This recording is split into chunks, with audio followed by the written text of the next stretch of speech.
우리가 지나온 삶들을 되돌아보면 시간이 지남에 따라 많은 것들이 변하게 되었음을 우리는 알 수가 있습니다. 같은 시간인데 그 시간이 지남에 따라 어떤 경우는 좋은 결과로 이어지는 그런 변화가 있는 반면 또 나쁜 결과로 이어지는 그런 변화가 있습니다. 음식 중에서도 어떤 음식은 시간이 지날수록 그 맛이 깊어지고 그 값어치가 고귀하게 되는 반면 또 어떤 음식은 시간이 지나면 바로 썩어져서 먹지 못하게 되는 그런 경우도 있습니다. 우리도 매주일 하나님께 예배하며 시간이 매일매일 지나가고 있습니다. 우리의 모습이 예수님을 믿음으로 말미암아 나쁜 변화보다는 좋은 변화가 나타나는 그런 삶을 살아가는 여러분들이 될 수 있기를 바랍니다. 오늘 말씀은 야곱이 이스라엘로 불리게 되는 그런 이름이 바뀌게 되는 변화가 되는 장면입니다. 야곱의 이야기는 너무나 잘 아는 이야기입니다. 야곱이 이스라엘 되는 그 장면 한 장면만으로는 그 내용들이 다 설명이 될 수가 없어서 오늘은 야곱의 일대기를 통해서 말씀을 좀 나누어 보도록 하겠습니다. 야곱의 뜻은 발꿈치입니다. 발꿈치. 야곱의 어머니의 이름은 리브가입니다. 리브가는 아브라함의 종이 그 이삭의 신부감을 찾기 위해서 종이 나섰습니다. 나설 때 낙타를 데리고 갈 때 그와 그 낙타에게 물을 주는 사람은 이삭의 신부감이다라고 정해놓고 갔습니다. 낙타를 데리고 간 수가 10마리입니다. 근데 낙타가 물을 마시는 양이 얼마냐 하면 한 마리당 약 50리터입니다. 그러면 10마리면 500리터입니다. 그걸 무게로 환산을 하게 되면 약 500kg이 됩니다. 다시 말해서 리브가는 정신적으로나 육체적으로나 500kg의 물을 줄 만큼 건강한 여인이었습니다. 그런데 그런 리브가가 태중에 아이들을 가졌을 때 이렇게 고백을 합니다. 25장에 보면 태 속에서 아들들이 싸운다. 어찌할꼬? 내 태 속에서 아이들이 싸움이 어찌할꼬라는 표현을 씁니다. 이 말은 무슨 말이냐 하면 내 뱃속에 태아 때문에 이 둘이가 싸우고 있어서 너무너무 힘이 든다라는 표현입니다. 무려 500kg이나 되는 물을 떠다줬던 그런 리브가지만 이 뱃속에서 싸우고 있는 이 아이들이 이 싸움이 더욱더 크고 힘들다라는 표현이죠. 시간이 지나 두 아이가 출산할 때가 되었습니다. 첫째 아이를 보고 깜짝 놀랍니다. 왜냐하면 온몸이 붉은 데다가 털로 덮여 있습니다. 털 때문에 아기의 이름을 에서라고 짓습니다. 털이 많다, 거칠다라는 뜻을 가지고 있습니다. 그런데 한 번 더 충격을 받습니다. 왜냐하면 첫째의 발꿈치를 꽉 붙잡고 나오는 둘째 야곱을 보았기 때문이죠. 형보다 먼저 나가고 싶어하는 그 마음이 느껴질 만큼 필사적으로 형의 발꿈치를 끌어당기고 있습니다. 여러분, 출산의 고통이 참으로 크다고 합니다. 남자들은 절대로 알 수 없는 그 고통이라고 합니다. 그런데 출산 시 아이가 겪는 고통이 산모가 겪는 고통보다도 몇 배가 더 크다고 합니다. 야곱이 그런 사람입니다. 엄청난 고통 속에서도 뱃속 형제에게 뒤처지지 않으려고 형의 발꿈치를 놓지 않은 독한 인물이라는 것입니다. 그래서 뒤꿈치 야곱이라는 이름을 가지게 되는 것이죠. 야곱이라는 뜻은 원래 고대 씨름의 기술입니다. 상대방에게 밀려 쓰러지는 척 하면서 상대방의 발목을 잡고 돌리는 전문 기술이라는 거죠. 이 기술을 쓰게 되면 사람들에게 야유를 받습니다. 왜냐하면 상대방을 속이는 기술이기 때문입니다.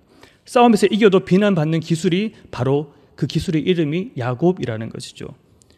그런 사기꾼의 이름을 가지고 있는 그 야곱을 하나님께서 사랑하셨습니다. 최고의 편애라고 할 수 있습니다. 어떻게 그런 야곱을 하나님께서 에서보다 더 사랑했다라고 하는 것은 최고의 편애라는 것이죠. 왜 하나님께서 야곱을 편애하셨을까요? 그 이유가 무엇일까요? 그것은 바로 하나님께서 그렇게 하시기로 작정하셨다는 것입니다. 하나님이 열심히 사기꾼 야곱을 하나님 나라의 조상 이스라엘로 변화시켜 놓으십니다. 오늘 이 야곱의 이야기는 바로 우리의 이야기입니다. 여러분, 우리가 사랑스러운 사람들인가요? 사랑받을 만한 존재인가요? 어떤 사람은 스스로를 그렇게 평가할 수도 있을지 모르겠습니다. 그러나 분명한 건 우리에겐 하나님의 기준에 부합할 만한 것은 전혀 없다는 사실입니다. 그래서 우리는 우리의 인생을 고치시는 하나님께 구해야만 합니다. 하나님과 동행을 간절히 요청을 해야 합니다. 우리의 열심이 아니라 하나님의 열심으로 이루실 변화를 꿈꿔야 합니다. 하나님이 우리를 절대로 포기하지 않으시고 야곱이 이스라엘 될 때까지 그를 따라다니시며 고치시는 그러한 은혜들을 오늘 우리도 경험할 수 있기를 축복합니다. 야곱은 한마디로 나쁜 놈입니다. 팥죽 한 그릇으로 형을 꼬드겨서 장자권을 쟁취한 인물입니다. 그렇게 하기까지 아버지 이삭도 속이고 장자권을 받기까지 아버지 이삭을 속이고 형을 배반하면서 어머니가 어떻게 되든지 말든지 상관없이 생각하는 탁월한 사기꾼입니다. 하나님의 뜻이나 하나님의 계획, 방식에는 전혀 관심이 없고 그저 자기가 복을 받고 싶어하는, 장자권을 받고 싶어하는, 그 복을 받고 싶어하는 그 모습이 어쩌면 오늘 우리들의 모습과도 닮아 있습니다. 정도의 차이가 있을지는 몰라도 우리는 지독하게 야곱을 닮아 있습니다. 그런데 그런 야곱을 하나님은 창세전부터 찍으셔서 변화를 시키십니다. 사람이 쉽게 변할까요? 쉽게 변하지 않을까요? 정말 오랜만에 만나거나 옛날 사진을 보면 대부분 이렇게 얘기를 합니다. 와, 하나도 안 변했네. 그대로네. 라고 합니다.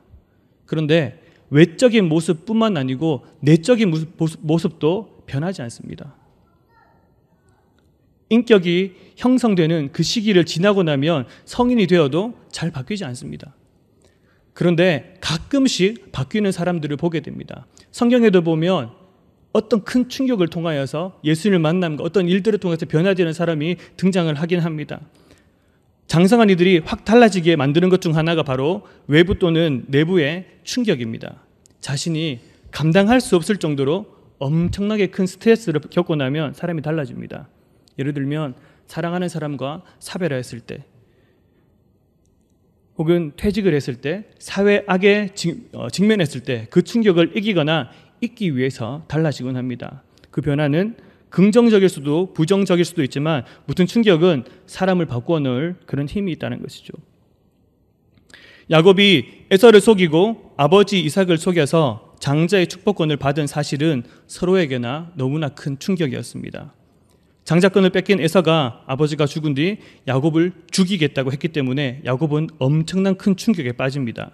그래서 야곱이 외삼촌 라반의 집으로 가기로 결정을 합니다. 가다가 돌베개를 하고 자다가 꿈에 하나님을 만나고 그곳의 이름을 베델이라고 합니다. 자세히 들여다보면 야곱은 철저하게 인간적인 사람입니다. 왜냐하면 그전에는 아브라함, 이삭이 쌓았던 그런 단을 쌓은 적이 단 한 번도 없기 때문입니다. 그는 한 번도 기도하지 않았습니다. 하나님은 그런 자에게 어떻게 찾아오셨냐를 보면 하나님께서 그에게 자신을 드러낼 방법이 없으니 바로 꿈에 나타나신 것입니다. 그런 꿈에 나타나셔서 세 가지 약속을 합니다. 땅을 너에게 주겠다. 내 자손으로 민족을 만들겠다. 셋째는 너를 지켜 이 땅으로 돌아오게 하겠다라는 세 가지 약속을 해주십니다. 그제서야 비로소 야곱은 하나님의 무소부재하심을 깨닫게 됩니다. 자기가 돌베개를 하고 잔 곳 이것도 하나님의 계신 것에 큰 충격을 받습니다. 아버지 이삭처럼 그도 떨면서 두려워합니다. 그리고 소원합니다. 내가 가는 이 길에서 나를 지키시고 먹을 떡과 입을 옷과 평안히 아버지의 집으로 돌아오게 하시면 여호와께서 나의 하나님이 되실 것이다. 그런데 자세히 들여다보면 야곱의 모습은 변화되지 않았습니다. 하나님을 만나고 변화된 것처럼 보이지만 실상은 그렇지 않았습니다. 기도 중에 그는 아브라함에게 주신 그 복을 주시겠다는 말, 내가 너의 하나님이라는 말보다는 내 자신을 지켜주겠다라는 그 말에만 마음이 끌렸습니다. 그래서 당신이 정말 그렇게 해주신다면, 당신이 정말 나를 지켜주신다면 내가 이것을 드리겠습니다 라고 그렇게 조건을 달아서 억지로 예배와 약속을 하고 있다는 것이죠. 이 모습을 보면서 오늘 우리의 모습을 되돌아봅니다. 우리가 인생의 문제에 대한 하나님의 뜻을 구하기 위해 기도하고 자리에, 기도의 자리로 나아가고 있는가요? 하나님의 뜻이 이 땅 가운데 이루어지기를 바라며 기도하며 살아가고 있는지요?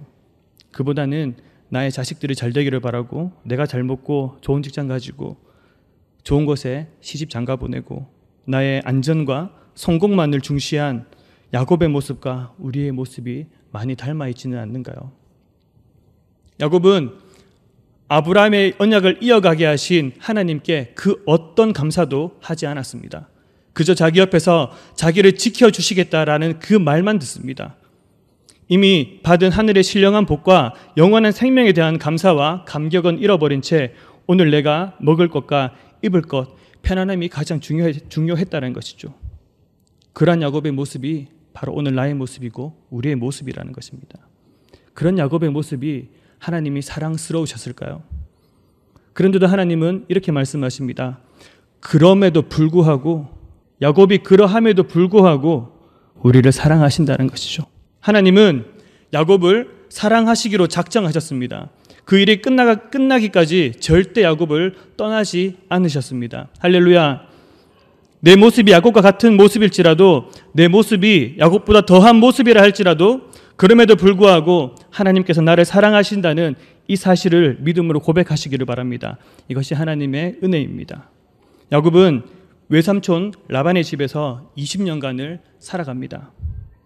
우여곡절 끝에, 그런 여러 가지 일들 끝에 다시 고향으로 돌아가게 됩니다. 마치 뒤에서는 애굽 병사들이 쫓아오고 앞에는 홍해가 있는 그런 상황과도 동일합니다. 뒤에는 라반이 있습니다. 언약 때문에 라반이 있는 곳으로 돌아갈 수도 없습니다. 가고자 하는 길은 형 에서가 있습니다. 자기를 죽이려고 하는 에서가 400명의 군사를 거느리고 기다리고 있습니다. 진퇴양난에 빠졌습니다. 그 힘든 충격적인 상황에서 드디어 야곱이 기도를 합니다. 20년 전 베델에서 기도하고 이제서야 다시 기도를 하기 시작합니다. 기도 내용은 이러합니다. 내 조부 아브라함의 하나님, 내 아버지 이삭의 하나님 여호와 라고 시작을 합니다. 아직도 나의 하나님이라고 고백을 하지 않습니다. 부르지 않습니다. 무슨 말이냐면 하나님께서 살아계신다는 존재는 믿습니다만 그 하나님이 내 삶을 소유하는 것까지는 아직은 허락할 수 없다라는 표현입니다. 그러면서 주께서 전에 내게 은혜를 베푸신다고 약속하셨지 않습니까? 내 자손이 많아질 것이라고 분명히 말씀하셨지 않습니까? 그런데 왜 에서가 군대를 끌고 내 앞에 나오고 있을까요? 혹시 그때 하신 약속을 잊어버리신 것은 아니신가요? 라고 기도를 하는 게 아니라 화를 내고 있고 불평과 불만을 내어놓고 있는 그런 모습이라는 것이죠. 하나님을 만났음에도 불구하고, 하나님이 계신다는 것을 고백했음에도 불구하고 야곱은 여전히 변화된 모습을 보이고 있지 않았습니다. 우리의 모습도 비슷한 것 같습니다. 하나님을 만났다고는 하지만 우리의 모습이 변하지 않습니다. 그 모습은 우리가 인정할 수밖에 없습니다. 하나님을 만났다고 해서 다 변화되어지진 않습니다. 갑자기 만났으니 내 삶이 180도 확 바뀌어가지고 그렇게 살아갈 수는 없습니다.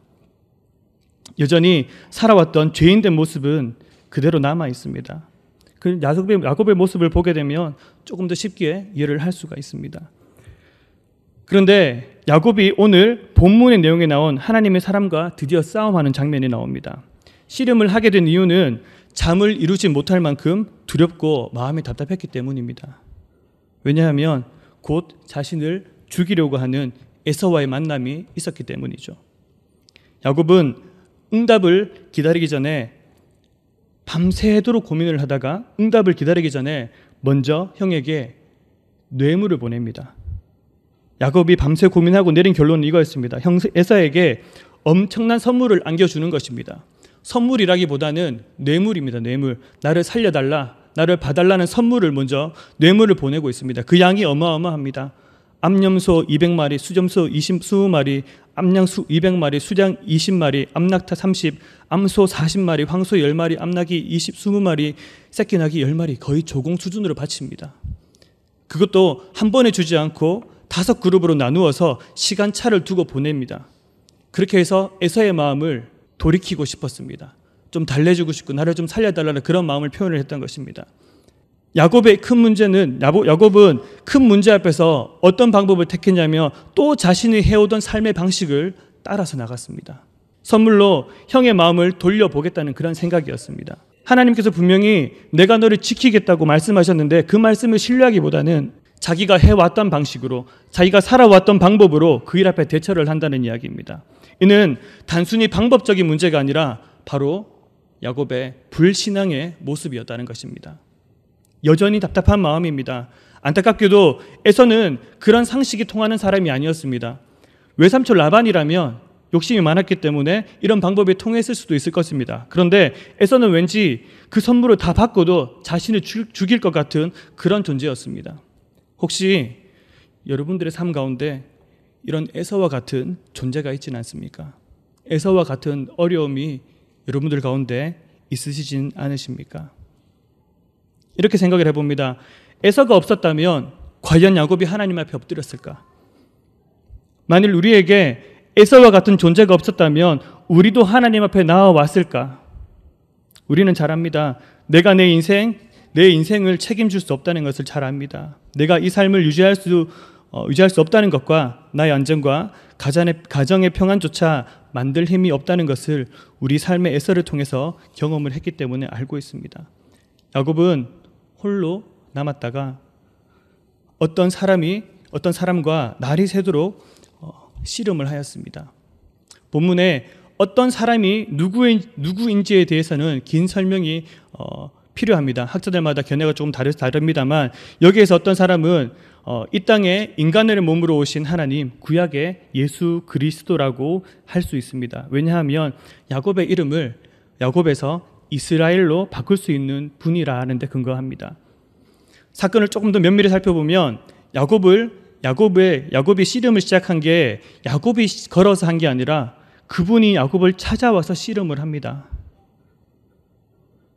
야곱이 하나님을 이기지 못하는 것은 너무나 당연합니다. 그런데 하나님이 야곱을 이기지 못하는 것은 조금 의아한 부분입니다. 하나님께서 야곱을 이기지 않기로 스스로 작정하셨기 때문에 그 오랜 시간 날이 새도록 붙어 있을 수 있었습니다. 야곱은 결국 하나님은 야곱의 허벅지를 때려서 골절을 시킵니다. 야곱은 엄청난 고통 속에서도 하나님을 놓지 않았습니다. 씨름을 하는 동안 자신이 붙들고 있는 이가 어떠한 분인지 드디어 깨닫게 되었기 때문입니다. 야곱은 살 길이 그분의 축복을 받는 데 있음을, 그분의 복을 받는 데 있음을 비로소 깨닫습니다. 그리고 그분을 붙잡고 사정을 합니다. 제발 나를 축복하여 주옵소서. 그렇지 않으면 놓아드릴 수 없습니다. 야곱 평생에 처음으로 진짜 기도가 드디어 터져 나온 것입니다. 나를 축복하지 않으시면 갈 수 없습니다. 얼마 전에 아동부 예배가 끝나고 초등학교 2학년 아이들과 팔씨름을 했습니다. 초등학교 2학년들이 나와서 힘자랑을 팔씨름을 하고 있길래 제가 심판을 좀 봐주다가 그 친구들하고 총 3명과 제가 팔씨름을 했습니다. 제가 이겼을까요? 졌을까요? 졌다고요. 아직 초등학교 2학년들하고 해서는 지지 않습니다. 3명이 붙었지만 쉽게 이길 수도 있었습니다. 그런데 붙잡고, 증인도 있습니다. 박정희 의사님 보셨죠? 네. 붙잡고 제가 넘어가지 않고 있었습니다. 쉽게 이길 수 있고 쉽게 져줄 수도 있었지만 결국은 오랜 시간 붙잡고 있다가 제가 져줬습니다. 그때 그 내용과 오늘 이 야곱이 씨름하는 내용과 비슷합니다. 손을 붙잡고 아이들과 같이 있는 이 시간이 너무너무 즐거웠던 것입니다. 아이들과 손을 붙잡고 같이 힘겨루기를 하면서 같이 있다는 게 너무너무 기뻤던 것이죠. 아마도 하나님은 이렇게 야곱과 살을 맞대는 순간을 즐거워하셨을 것입니다. 그래서 이기지도 않고 져주지도 않고 함께 한 밤을 보내셨구나. 야곱도 그 시간에 살과 살을 맞대고 이분이 할아버지와 아버지의 하나님 되신다라는 것을 느낍니다. 90년이 넘는 그런 인생 속에서 늘 함께 하셨던 하나님이 지금 나와 씨름하는 이분이라고 비로소 깨닫게 되었던 것입니다. 그리고 난 뒤에 야곱은 처음으로 진짜 기도를 하게 됩니다. 당신이 내게 축복하지 않으면 가게 하지 아니하겠나이다. 그리고 그 사람이 묻습니다. 네 이름이 무엇이냐? 이름을 몰라서 묻는 것이 아닙니다. 나는 야곱입니다. 라는 대답이 야곱이라는 이름을 그냥 이야기하는 게 아닙니다. 야곱이라는 이야기는요, 나는 사기꾼입니다. 나는 거짓말쟁이입니다. 배고픈 형을 등쳐먹고 눈먼 아버지를 속이고 장인의 재물을 가지고 나온 파렴치한입니다. 라는 고백입니다. 하나님의 약속과 보호를 받았음에도 그 약속을 신뢰하지 않은 사람입니다. 즉 나는 죄인입니다. 라고 고백하는 모습이라는 것이죠. 야곱은 바로 여기서부터 변화되기 시작합니다. 자신이 야곱됨을 인정할 때, 즉 자신이 죄인됨을 인정할 때 자기의 힘과 능력으로는 하루도 살 수 없음을 인정하고 하나님께 엎드려 복을 구하는 그런 지금부터 변화가 일어나기 시작했다는 것입니다. 사랑하는 오천중앙교회 성도 여러분, 하나님이 이렇게 우리의 삶에 찾아오셨습니다. 우리를 끌어안으셨고 우리와 씨름해 주셨습니다. 우리의 땀 냄새를 맡으시고 우리의 눈물에 그분이 뺨에 젖었습니다. 그리고 우리도 고백을 합니다.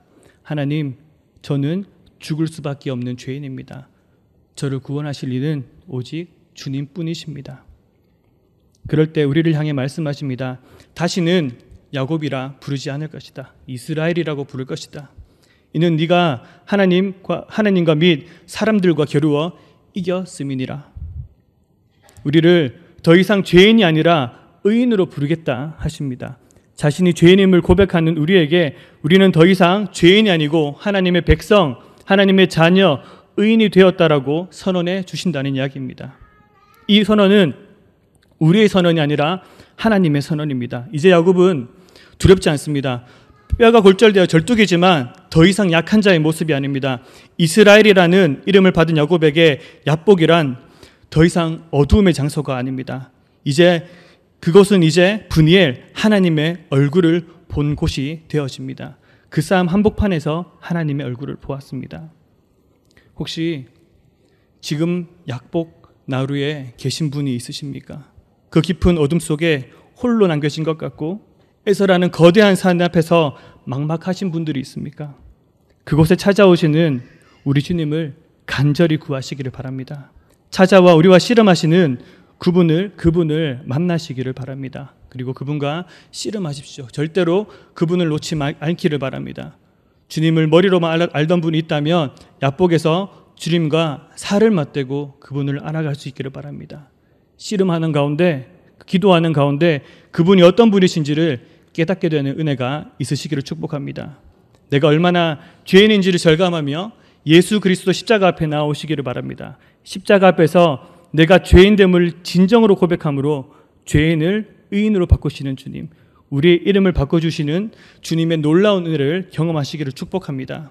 내가 선 곳 야복을 한순간에 분열로 바꾸시고 깊은 어둠이 한순간에 밀려나는 우리 주님이 만드신 놀라운 구원을 경험하며 감격의 찬양을 올려드리는 모든 성도님들이 되시기를 간절히 축복합니다.